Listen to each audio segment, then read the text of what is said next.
अस्सलाम वालेकुम। प्रोग्राम में आपको खुश आमदीद कहते हैं और मैं हूं Sana Mirza. Chief justice of Pakistan बिला आखिर इंसाफ की बर वक्त फराहमी और आखिर पाकिस्तान के इंसाफ में डिले का जो अंसर मौजूद है उससे जो लोग हैं, जो साइलीन हैं, उनको किस तकलीफ और किस कर्ब से गुजरना पड़ता है। आज चीफ जस्टिस ऑफ पाकिस्तान को मुख्तलिफ प्लेटफॉर्म्स के ऊपर इस हवाले से इजहार ख्याल करना पड़ा।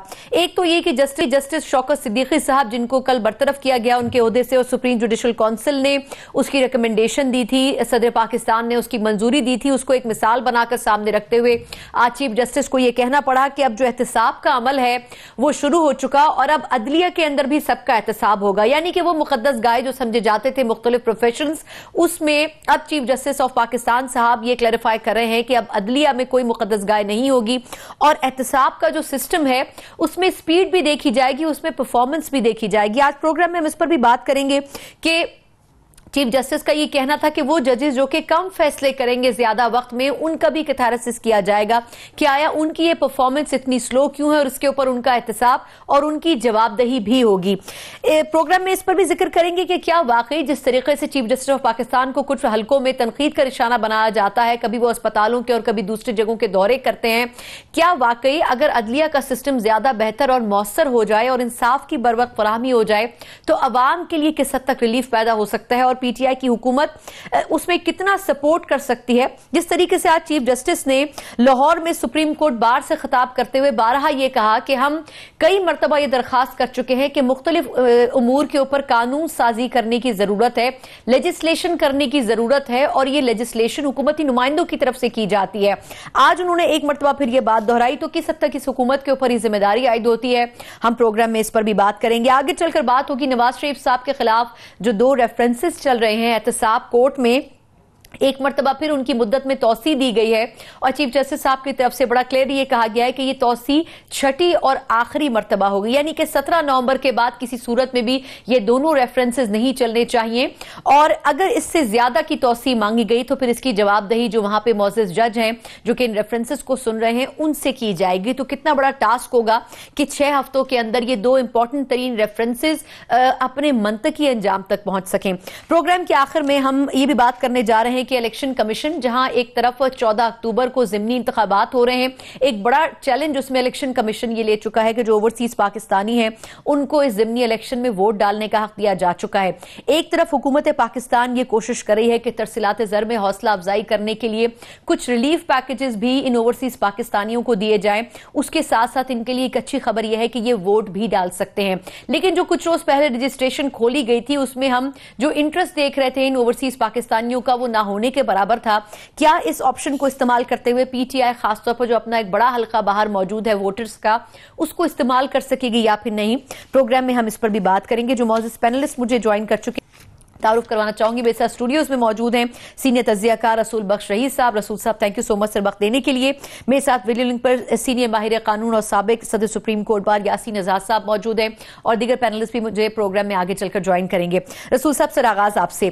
Sir, chief justice of Pakistan बहुत ज्यादा प्रोएक्टिवली काम कर रहे हैं, कभी अस्पतालों में चले जाते हैं, कभी मुख्तलिफ जगहों के दौरे करते हैं सर, लेकिन आज अगर पहले मैं उनकी सुप्रीम कोर्ट बार की तकरीब का जिक्र करूं तो उन्होंने कहा कि जो लेजिस्लेशन है ये तो हुकूमत का काम है करने का, हम बार बार उनको याद दिला सकते हैं, लेकिन किस तरीके से कानून साजी करनी है तो उनके ऊपर जिम्मेदारी आयद होती है। तो क्या वो अपनी जिम्मेदारी बखूबी अदा नहीं कर रहे? मेरा ख्याल है कि ये तो अदलिया को भी देखना होगा और हमारी मुकन्ना को भी और इंतजामिया को भी देखना होगा कि अगर तब्दीली हम ला रहे हैं तो फिर फैसले वक्त पे होने चाहिए।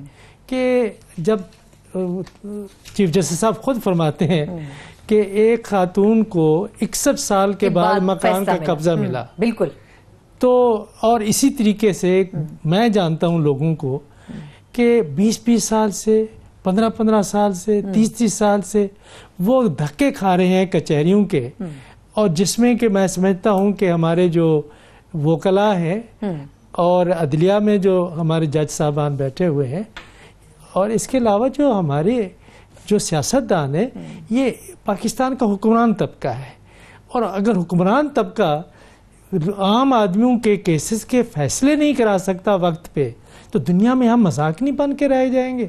और इमरान खान साहब के लिए ये हम बहुत अफसोसनाक होगा कि इतना बड़ी जिद्दोजहद के बाद عمران خان صاحب اور تحریک انصاف اقتدار میں آئے ہیں، یہ بہت سارے لوگوں کا خواب تھا، ان کا بھی خواب تھا. ہم سمجھتے تھے کہ ایک تبدیلی آئے گی، اور ابھی بھی ہمیں توقع ہے کہ آئے گی. وہ کہاں ہمیں دیکھنی ہوگی؟ ہمیں کچہریوں میں دیکھنی ہوگی کہ فیصلے 1 سال کے اندر ہوتے ہیں. ہر ایک فیصلہ اپنے کیس کی نوعیت سے اس کی مدت کا مقررہ تعین کر دے. دنیا میں یہ ایسا ہوتا ہے کہ یہ 6 مہینے میں ہوگا، 1 سال میں ہوگا، سب کو معلوم ہوگا کہ فیصلہ کب سامنے آ جائے گا. اس کے ساتھ ساتھ ہمیں تبدیلی نظر آنی چاہیے تعلیم میں، تعلیمی نظر آنی چاہیے کہ حکومت کے اداروں کی کارکردگی میں تو جو انصاف ہے، میں سمجھتا ہوں کہ یہ اولین فریضہ ہے حکومت کا اور عدلیہ کا. جہاں تک چیف جسٹس صاحب کا تعلق ہے، میں سمجھتا ہوں کہ ان کی ذمہ داری بہت ہے. انہوں نے تو ساری ذمہ داری قانون سازی پہ ڈال دی ہے، لیکن عدلیہ میں جس طریقے سے ان کو، جس مستعدی سے، جس ذمہ داری سے عدلیہ کو کام کرنا چاہیے تھا ہر سطح پہ، وہ عوام کی نظر میں کم از کم انہوں نے وہ کام نہیں کیا. لیکن اوور برڈن بھی ہمیں نظر آتی ہے نا عدلیہ، جس حد تک عدلیہ کی اسٹرینتھ ہے اس سے کہیں زیادہ کیسز بھی. میں ایک کوشچن لے کے آگے جانا چاہوں گی. میں اس دوران پروفیسر حسن عسکری صاحب نے بھی جوائن کیا ہے، سینئر تجزیہ کار بھی ہیں. عسکری صاحب سر، میں آپ کی طرف بھی آتی ہوں. میں یاسین صاحب سے مختصر ایک کامنٹ لے لوں. یاسین صاحب سر، کیا وجہ ہے کہ ہمارے ہاں ڈیلیڈ جسٹس موجود ہے؟ سپریم کورٹ کے جو ججز صاحبان ہیں مختلف ایشوز میں سو موٹو لے لیتے ہیں، لیکن کئی ایسے کیسز ہیں جو 10-10 20-20 سال سے کورٹس میں منتظر ہیں کہ ان کی سنوائی کی جائے، لیکن ان کیسز کا نمبر نہیں آتا.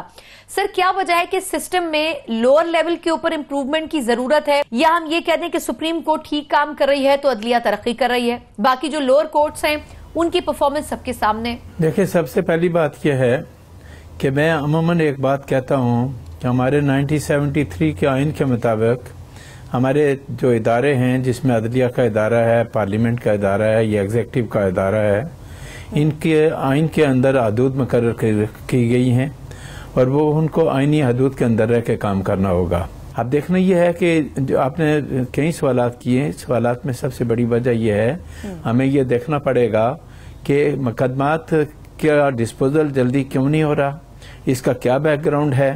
اور پھر جو آنریبل چیف جسٹس نے کہا کہ ہمارے یہاں قانون سازی کا فقدان ہے، تو آپ اپنے جو لاز ہیں اگر ان کو اٹھا کے دیکھیں تو سارے کے سارے پرانے لاز ہیں. اور پارلیمنٹ کی بیسیکلی ڈیوٹی یہ ہے کہ وہ قانون سازی کریں وقت کے حساب سے. ہمارے ملک کی بدقسمتی یہ ہے کہ جب بھی کوئی عوامی حکومت اقتدار میں آئی ہو تو اس کے دور میں بھی قانون سازی کے عمل میں وہ پریکٹیکل سٹیپ نہیں اٹھائے گئے جو ہمیں اٹھانے چاہیے تھے، قانون سازی کرنی چاہیے تھی. لیکن بدقسمتی یہ ہے کہ اس کے علاوہ جہاں پولیٹیکل پارٹیز اقتدار میں آتی ہیں، ایسے لوگ بھی اقتدار میں آتے ہیں جو طاقت کے بل بوتے پہ آتے ہیں اور 10-10 11-11 سال لگا کے چلے جاتے ہیں. وہ بھی اگر چاہیں تو بہت کچھ کر سکتے ہیں، لیکن وہ بھی نہیں کرتے. تو ہم ڈکٹیٹر کی حکومت کو ٹائم پیریڈ کو دیکھیں یا پولیٹیکل گورنمنٹ کے ٹائم پیریڈ کو دیکھیں تو آپ دیکھیں گے کہ زیادہ کوئی بھی نہیں کرتا نا. میرا کویشچن یہ ہے کہ پرائیورٹی کیوں نہیں ہے؟ سر معذرت کے ساتھ میرا کویشچن یہ ہے کہ پرائیورٹی کیوں نہیں ہوتی سسٹم کو بہتر کرنے کی؟ جی جی نہیں، میں اسی پہ آتا ہوں کہ جہاں تک عدلیہ میں کام کرنے کا تعلق ہے، میں آپ کو مثال دیتا ہوں کراچی کی. کراچی میں تقریباً اس وقت 2 کروڑ کی آبادی ہے. کراچی ایک انٹرنیشنل شہر ہے. مجھے وکالت کرتے ہوئے 40 سال ہو گئے. میں نے دیکھا ہے کہ سندھ ہائی کورٹ کے ججز کی تعداد کی جو ریکوائرمنٹ تھی وہ 40 تھی، لیکن 20 اور 25 سے زیادہ کبھی لوگ اپوائنٹ نہیں ہوئے. آپ پہلی دفعہ اس دفعہ جو سندھ ہائی کورٹ میں جج صاحبان کے، ہائی کورٹ کے جج صاحبان کی تعداد جو ہے وہ 35 اور 36 کے لگ بھگ ہے. 40 ابھی بھی پوری نہیں ہے اپنی جگہ پہ. تو اپوائنٹمنٹ کا سلسلہ پہلے جو تھا وہ گورنمنٹ کے پاس تھا، بعد میں جوڈیشل کمیشن بنا اور جوڈیشل کمیشن اب وقتاً فوقتاً ہائی کورٹس کے لیول پہ ججز صاحبان کی اپوائنٹمنٹ کرتا ہے. میں خود بھی 4 سال تک چاہے اس جوڈیشل کمیشن کا ممبر رہا ہوں، لیکن میرا وہاں بھی پوائنٹ آف ویو یہ تھا کہ اپوائنٹمنٹ کے وقت ہم میرٹس کو کنسیڈر نہیں کرتے.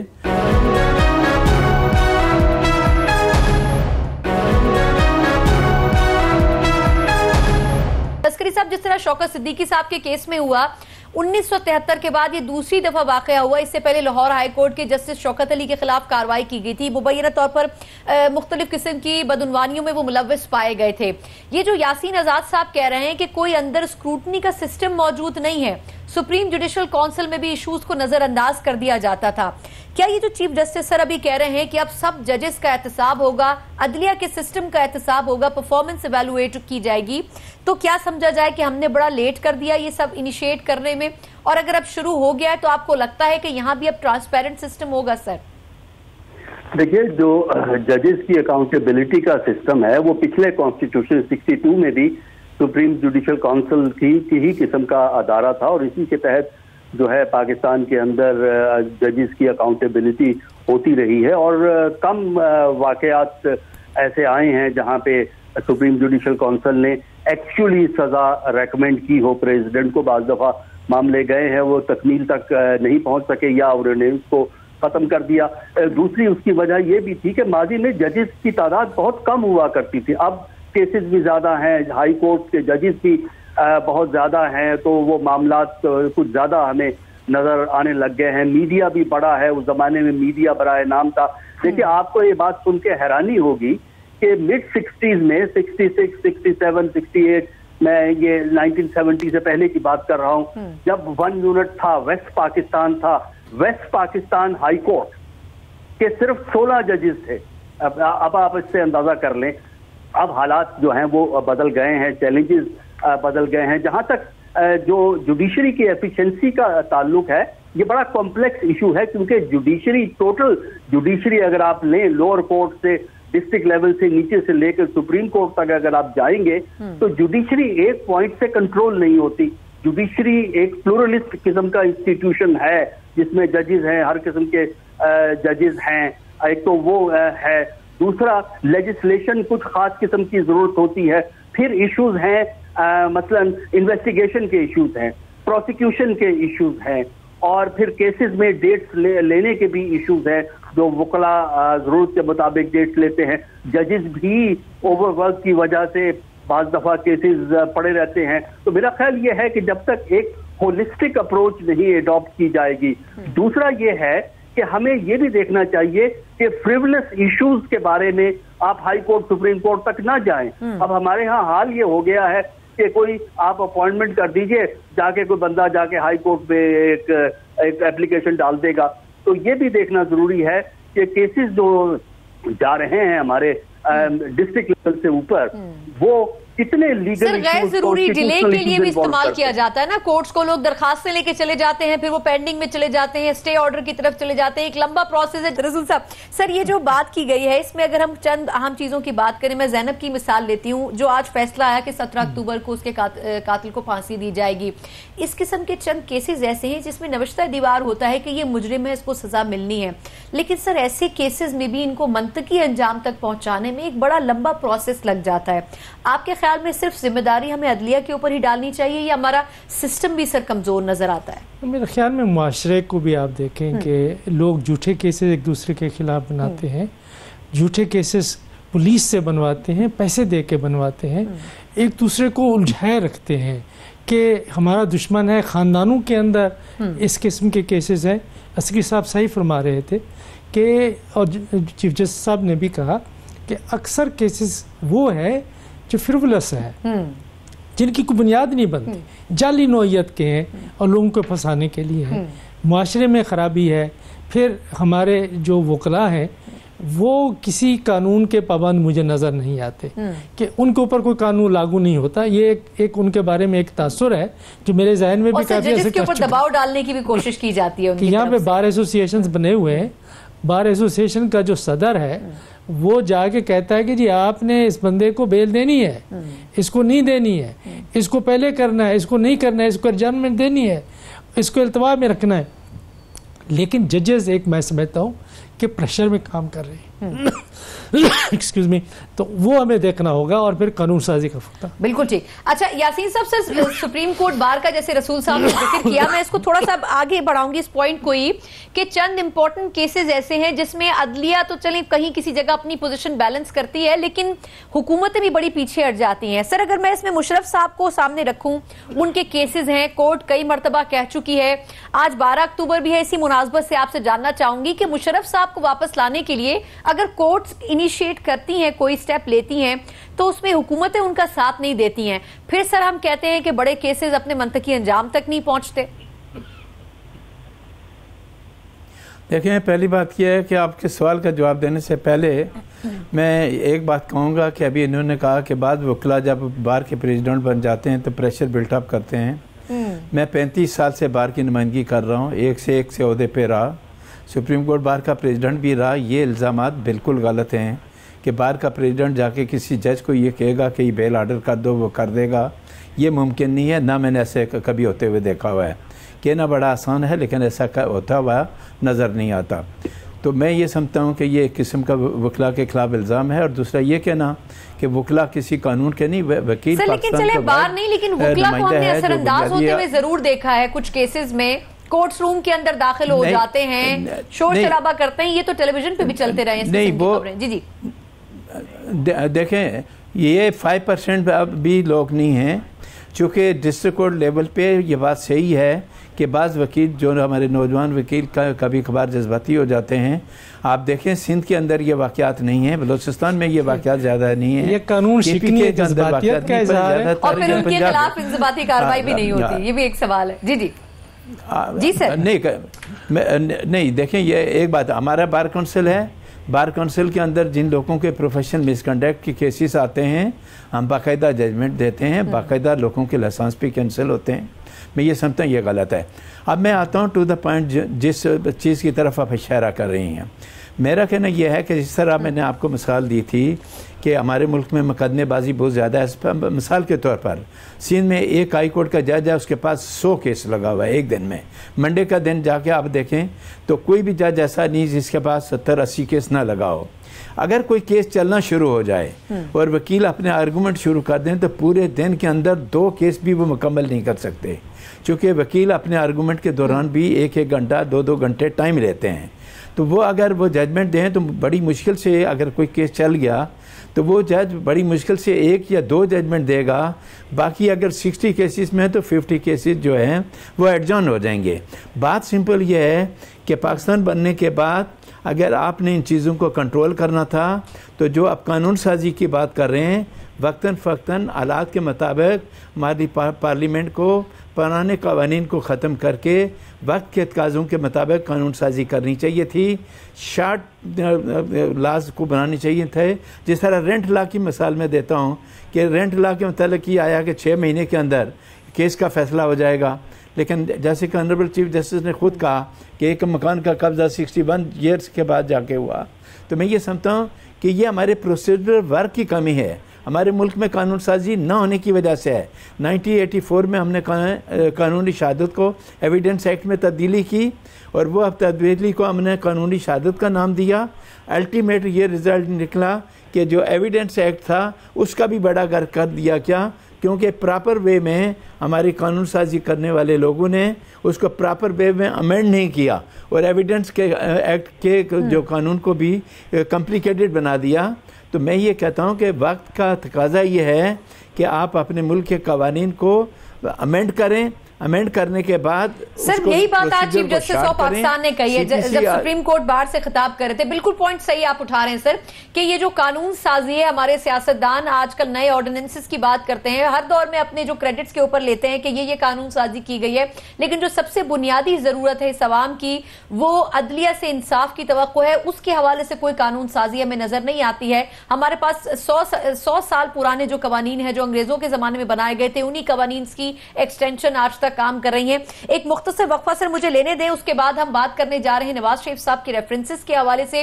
یہاں پر بھی ہمیں تھوڑا سا ڈیلیڈ جسٹس نظر آتا ہے. بالآخر سپریم کورٹ کے چیف جسٹس کو یہ کہنا پڑا ہے کہ یہ چھٹی اور آخری بار توسیع دی جا رہی ہے. اگر اس توسیع کے بعد یا اس کے اختتام کے اوپر یہ ریفرنسز اور ان کی ہیئرنگز نہیں ختم کی گئی تو پھر ان کے جو جج ہیں آنریبل, ان سے سوال کیا جائے گا کیا اس مدت کے اندر جو کہ 6 ہفتے کی دی گئی ہے اس میں یہ ریفرنسز ختم ہو سکیں گے, ان پر ڈیبیٹ ختم ہو سکے گی یا پھر نہیں. اس پہ بات کریں گے ایک بریک کے بعد. ہمارے ساتھ رہیے گا.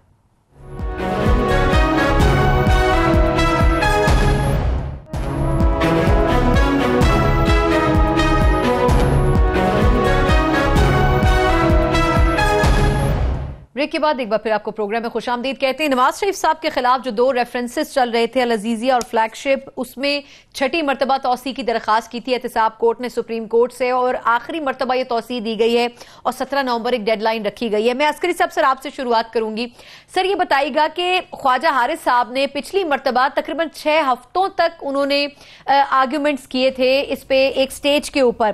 سر یہ جو اب 6 ہفتے دیے گئے ہیں اس میں اگر وہ دوبارہ سے شروع کرتے ہیں اور اتنے پرولونگ ہو جاتے ہیں تو پھر یہ دونوں ریفرنسز اپنے انجام پر کیسے پہنچ سکیں گے؟ سر بڑا مشکل ہوگا اس ٹائم فریم کے اندر رہتے ہوئے. دیکھیے جو اچھے لائرز ہوتے ہیں, جو سینئر لائرز, ایکسپیرینس لائرز ہوتے ہیں, اگر وہ چاہیں تو وہ کیس کو لمبا کر سکتے ہیں اپنی آرگومنٹس کے ذریعے. اب آپ نے جو پہلے بات کی تھی نا کہ کیسز سیٹل نہیں ہوتے, یہ نواز شریف صاحب والا ہی کیس دیکھ لیں نا. نومبر 2016 میں یہ معاملہ شروع ہوا تھا. اب آپ نومبر 2018 آنے والا ہے چند ہفتوں کے بعد, اور ابھی اس کے بعد اپیل کا بھی سٹیج موجود ہے. ان اپیل کی سٹیج سے بھی یہ معاملے, جدھر بھی فیصلہ ہوگا اپیل کی سٹیج پہ یہ معاملے جائیں گے. تو یہی چیزیں دیکھنے والی ہیں کہ بعض دفعہ کیسز کو لمبا کیا جاتا ہے کیونکہ ایک سائڈ کا لائر یہ سمجھتا ہے کہ ایسا کرنے میں ایک ایڈوانٹیج ان کو حاصل ہوگا, اور پولیٹیکل کیسز عام طور پہ لمبے ہو جاتے ہیں اور کیے بھی جاتے ہیں کیونکہ اس میں ایک پولیٹیکل مائلیج بھی اپنے ایڈوانٹیج سے حاصل کرنا ہوتا ہے, ایک پولیٹیکل پریشر بھی جنریٹ کرنا ہوتا ہے. تو پولیٹیکل کیسز عموماً اسی طرح لمبے ہوتے ہیں. ہمیں نہیں معلوم کہ یہ 6 ہفتے میں سیٹل ہو سکے گا کہ نہیں ہو سکے گا. ڈیپینڈ کرتا ہے کہ جو ڈیفینس لائر ہیں وہ کتنا ٹائم اس میں لیتے ہیں. اگر وہ اختصار سے کام لیں تو یہ معاملہ طے ہو سکتا ہے.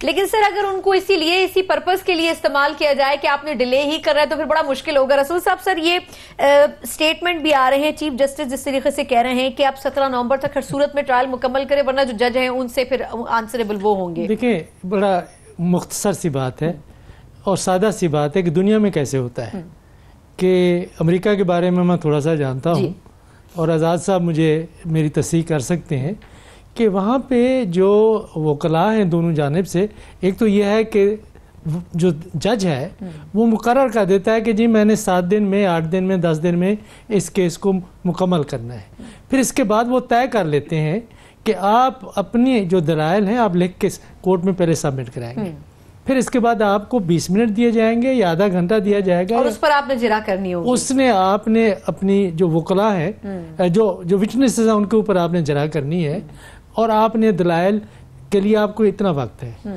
دونوں کو کے لیے ایک ہی وقت مقرر کر دیتے ہیں اور یہ تمام مقدمات جو ہے وہ ایک ٹائم فریم میں مکمل ہو جاتے ہیں. یہ پروسیجر عدلیہ نے بنانا ہے اپنے لیے, جو بار اور عدلیہ ہے انہوں نے مل کے بلانے. میں نہیں سمجھتا کہ اس کے لیے قانون سازی کی ضرورت ہے.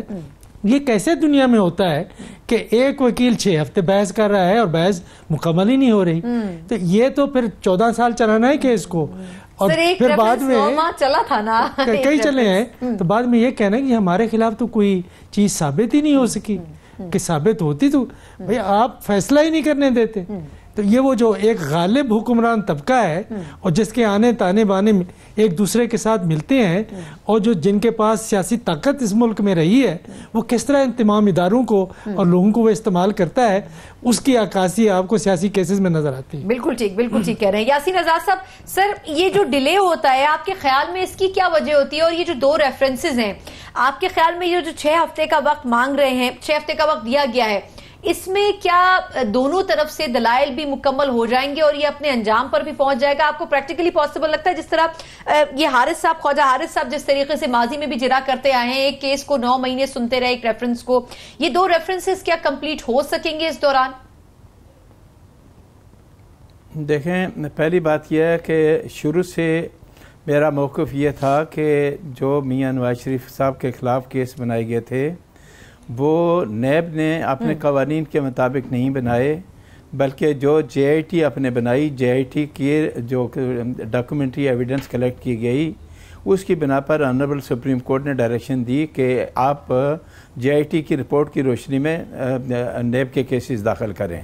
میرا اس وقت موقف یہ تھا کہ نیب کا اپنا قوانین ہے، قوانین کے مطابق پہلے شو کاز نوٹس ہوتا ہے، پھر انکوائری ہوتی ہے، پھر انویسٹیگیشن ہوتی ہے، پھر جا کے ریفرنس فائل ہوتا ہے۔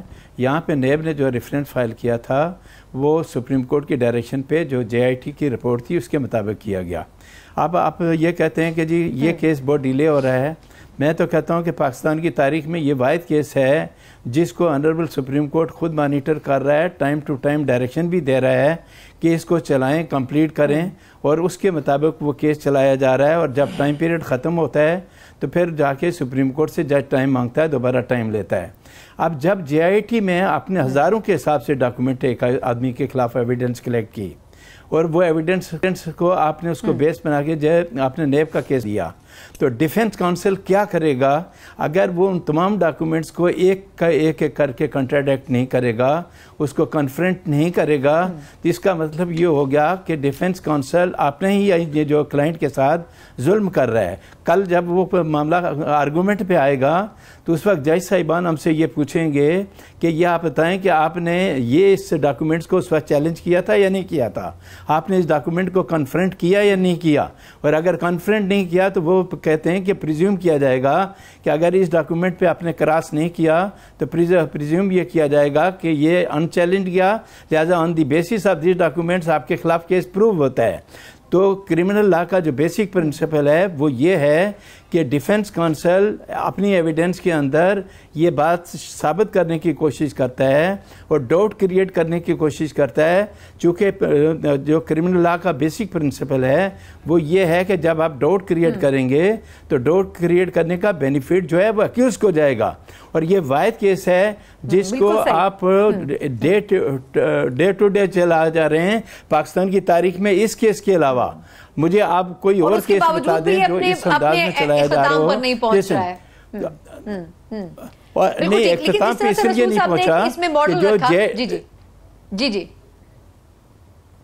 جے آئی ٹی نے جو رپورٹ جو ڈاکومنٹری ایویڈنس کلیکٹ کی وہ ہزاروں کے حساب سے ڈاکومنٹس ہیں۔ آپ ڈیفنس کونسل کی ذمہ داری بن جاتی ہے کہ وہ ان ڈاکومنٹس کے مطابق کراس کریں۔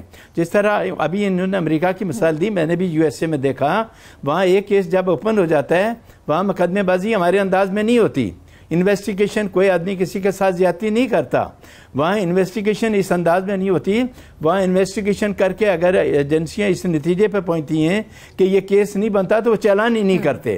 ہمارے ہاں ہر کیس کو چالان کیا جاتا ہے، جو وہاں جو انویسٹیگیٹنگ ٹیم ہے ان کو اتنے اختیارات دیے گئے ہیں۔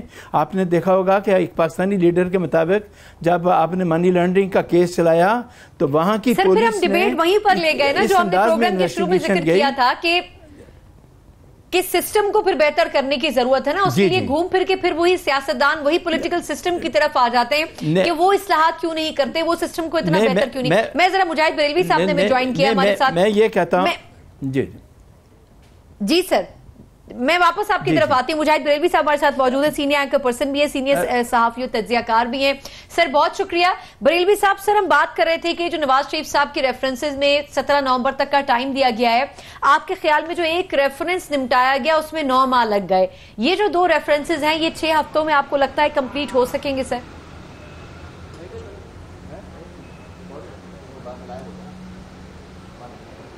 دیکھیں یہ جو غالباً یاسین آزاد صاحب بیٹھے ہیں اور ہمارے بار کے پریزیڈنٹ بھی رہے ہیں، بڑے معتبر آئین اور قانون کے حوالے سے ان کا نام ہے، اور پھر اسی طرح عارف صاحب بھی، اور ان کے میں عام طور پر یہ خیال رکھتا ہوں کہ اگر سینئر لوگ بیٹھے ہوں تو اس سبجیکٹ پہ، اس موضوع پر جس پر میری تھوڑی اتنی آگاہی نہ ہو یا درک نہ ہو تو ذرا بولنے سے گریز کیا جائے۔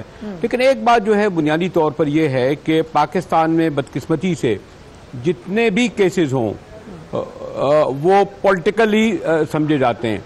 اب اگر آپ جسٹس منیر کا پہلا فیصلہ لے لیں دستور اسمبلی کا، وہ کہیں کہ جسٹس منیر جیسے پائے کا جج کیسے یہ فیصلہ دے سکتا کہ دستور اسمبلی صحیح توڑی گئی، پھر بھٹو صاحب کا کیس کوئی مثال نہیں دیتا، اور حالانکہ جسٹس انوار لوگ جیسے کیا. پھر ہمارے یاسین آزاد صاحب کے دوست جو ہیں افتخار چودھری صاحب نے مشرف صاحب کو ساتھ کیا، ان کے مشرف صاحب کی آمد کو، اور انہیں 3 سال دیے. پھر اگر میں پیچھے اگر جاؤں تو جسٹس نسیم شاہ کہنے مطلب یہ ہے کہ پاکستان میں بعد میں پھر وہ لوگ صدر بنے، پرائم منسٹر بنے. پاکستان میں جتنے بھی سیاسی کیس ہیں اسی تناظر میں نواز شریف صاحب کے کیس کو بھی لے جائے گا، کیونکہ وہ ٹھیک ہے ان کی جو خودسری سرکشی اپنی جگہ، لیکن اس کیس میں یا اور بھی کوئی کیسز ہیں جس کے بارے میں آپ گفتگو کر رہے ہیں وہ سیاسی تناظر میں ہی لیے جاتے ہیں. بالکل مختصر سا وقفہ لینے دیں، اس کے بعد ہم بات کریں گے ضمنی انتخابات، کیونکہ اس سے بہت پہلے سے ہی جو شہباز شریف صاحب کی گرفتاری ہوئی ہے اس پہ نون لیگ کی طرف سے بار بار یہ کہا جا رہا ہے کہ ایک مرتبہ پھر اس کو مینیپولیٹ کرنے کی سلیکشن کو کوشش کی جا رہی ہے. کیا ایسا واقعی ہوتا ہے جبکہ پچھلے الیکشن کے اوپر بھی اپوزیشن سوال اٹھا رہی ہے؟ اس پر بھی ہم بات کریں گے. اور دوسرا، الیکشن کمیشن کی طرف سے اوورسیز پاکستانیوں کو فیسیلیٹیٹ کرنے کے لیے کچھ اقدامات بھی کیے گئے ہیں تاکہ وہ الیکشن میں اپنا ووٹ کاسٹ کر سکیں. اس سے کتنا فرق پڑے گا الیکشن پر، اس پہ بات کریں گے ایک بریک کے بعد. ہمارے ساتھ رہیے گا.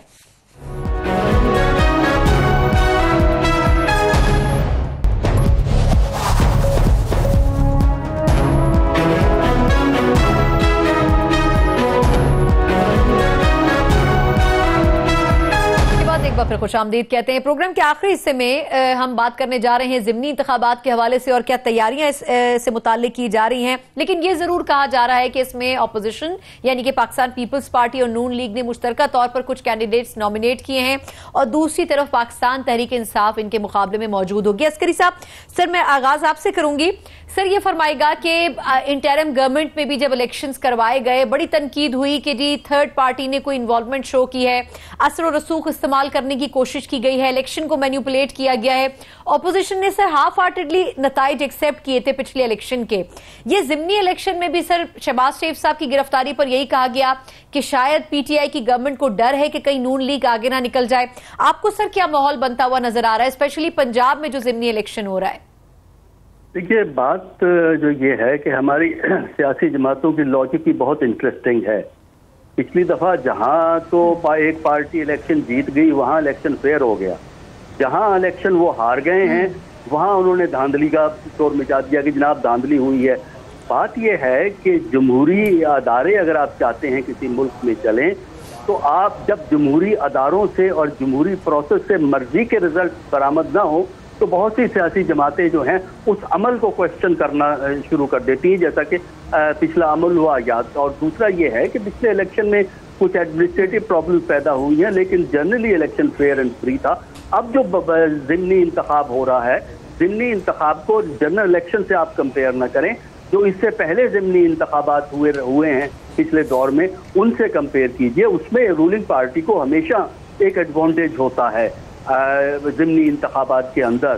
اور ہم دیکھیں گے کہ یہ الیکشن کس طرح ہوتے ہیں، کیا ایشوز کھڑے ہوتے ہیں. کوئی ایڈمنسٹریٹو ایشوز اگر پیدا ہوتا ہے تب ہم بات کہیں گے. فی الحال تو کیمپین میں کوئی ایسا ایویڈنس ہمارے سامنے نہیں آیا جس سے ہم یہ کہیں کہ ڈائریکشن کو ایک سمت میں لے جایا جا رہا ہے. بیان دینا ایک چیز ہے، کانکریٹ ایویڈنس کو پروڈیوس کرنا، ایک کریڈیبل ایویڈنس کو پروڈیوس کرنا کہ دیکھیے فلاں چیز ہوئی ہے، فلاں چیز کا یہ جو ہے امپیکٹ جو ہے وہ ہوا ہے.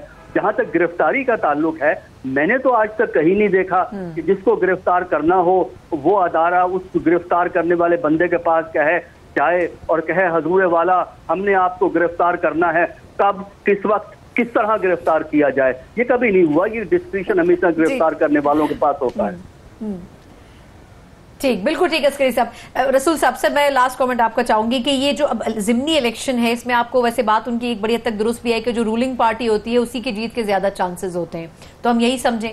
میرا خیال یہ ہے کہ اس وقت تحریک انصاف کا پلڑا بھاری ہے، پہلے بھی بھاری تھا. میں نہیں سمجھتا کہ پچھلے انتخابات میں کوئی تیسری طاقت نے وہ نتائج برآمد کیے ہیں یا اب جو انتخابات ہونے جا رہے ہیں کوئی تیسری طاقت اس کے اندر ہے.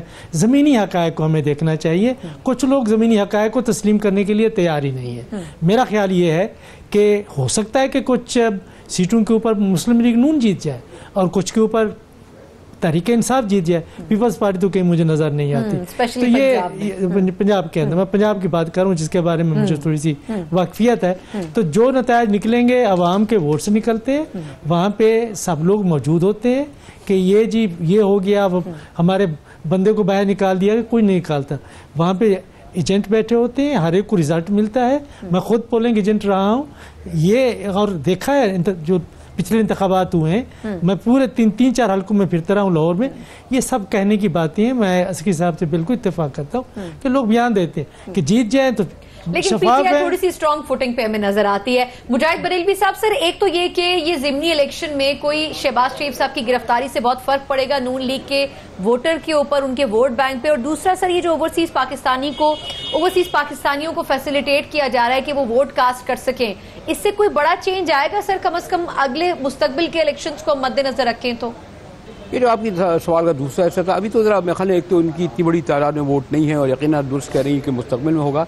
ज़िमनी इलेक्शन बहरहाल अमूमन ये समझा जाता है कि वो जो रूलिंग जमात है उसके लिए एक इम्तहान होते हैं, और लेकिन मेरे ख्याल में अभी 30 दिन हुए हैं। अगर एक आध नशिस्त तहरीक इंसाफ लूज कर जाती है तो फिर ये कहा जाता है, क्योंकि आम परसेप्शन ये है कि सिर्फ हमने माजी में भी देखा कि जो जिसकी हुकूमत होती है वो उस जमात ज़िमनी इलेक्शन में कामयाब होती है। अगर एक दो नशिस्तों पर तहरीक इंसाफ लूज भी कर जाती है तो हम ये ना समझे कि उनकी पॉपुलरिटी खत्म हो गई, ये समझ जाएगा कि फेयर एंड फ्री इलेक्शन थे, जैसा कि जुलाई 2018 के बाय एंड लार्ज मुकम्मल तौर पर पाकिस्तान में कोई भी इलेक्शन फेयर एंड फ्री नहीं होते। लेकिन मैं ज़िमनी इलेक्शन को इस तनाजुर में देखूंगा कि पीटीआई की हुकूमत और इलेक्शन कमीशन का ये इम्तहान है कि वो इसे यकीनी बनाए कि जो एतराज़ात 25 जुलाई के इलेक्शन में उठे थे वो सवाल अब इस गो के बहुत छोटा महदूद हल्कों में हो रहे हैं, लेकिन वरना उठे। जी बिल्कुल ठीक, यानी कि जो तहफ़्फ़ुज़ात थे उनको कम से कम दूर किया जाए। यासीन आज़ाद साहब से लास्ट कमेंट आपका कि इस इलेक्शन में आप क्या देख रहे हैं कि जो शिकायतें पहले अपोजिशन ने पिछले इलेक्शन में दर्ज करवाई थी, पीटीआई जिस तरीके से अभी पिछले चंद दिनों में हमने उसकी परफॉर्मेंस देखी है, कहीं ना चाहते हुए भी उनसे गलतियां हो रही हैं, स्पेशली पंजाब में। सर इस इलेक्शन में क्या अपोजिशन को मुतमईन कर सकेगी पीटीआई की गवर्नमेंट? आपके सवाल के जवाब से पहले सिर्फ एक बात मैं कहना पसंद करूंगा कि अभी हमारे दोस्तों ने ये बात कही कि जी इससे पहले जो नवाज शरीफ साहब का केस चल रहा है, डे टू डे चल रहा है, जनरल परवेज़ मुशर्रफ का गद्दारी का केस है, सबसे ज़्यादा इम्पॉर्टेंट केस था, उसको डे टू डे आपने क्यों नहीं चलाया, आज दिन तक नहीं चला, और जनरल परवेज़ मुशर्रफ को आज दिन तक किसी ने नहीं गिरफ़्तार किया और ना गिरफ़्तार करके किसी केस में पेश किया गया, हालांकि वो गद्दारी के केस में भी इन्वॉल्व हैं, मर्डर केस में भी इन्वॉल्व हैं और बाकी मामला भी उनके हैं, ये तो अपनी जगह पे है। अब रह गया मामला इंतखाबात का। इंतखाबात के हवाले से मैं ये बात कहूँगा कि 2018 के इलेक्शन के हवाले से मैं ये बात कहता हूँ कि कराची शहर में रहते हुए मुझे 50 साल हो गए, मैंने कभी ये नहीं सुना था कि लियारी का रिज़ल्ट 3 दिन के बाद आया हो, मैंने कभी ये नहीं सुना था कि फ़लाँ हल्के का रिज़ल्ट 2 दिन के बाद आया हो, और एक ऐसे इलेक्शन में जिसमें इलेक्शन कमीशन को पाकिस्तान की तारीख में सबसे ज़्यादा पैसा दिया गया, 22 अरब रुपये का रकम दी गई। इससे पहले 2013 के इलेक्शन में अगर आप देखेंगे तो टोटल 5 अरब रुपया दिया गया था, जबकि 2018 के इलेक्शन में 22 अरब रुपया दिया गया। और जो लोग ये कहते हैं कि इस इलेक्शन में इन्वॉल्वमेंट नहीं थी, मैं भी एक हल्के में जा रहा था, मैंने उस हल्के में देखा जो इस दफ़ा धांधली का तरीक़ाकार बिल्कुल मुख्तलिफ था। तो 6 से 7 बजे जब आपने पोलिंग बूथ को बंद किया गया और आपने 1 घंटे के लिए पोलिंग बूथ से लोगों को बाहर निकाला, तो इस 1 घंटे के अंदर बैलेट पेपर निकाल के जिस अंदाज पे डबल मोहरें मारी गई। बाद ऐसे हल्के हैं कि जीतने वाला आदमी 6000 वोट ले रहा है और रिजेक्टेड वोटों की तादाद 9000 है। ये इस बात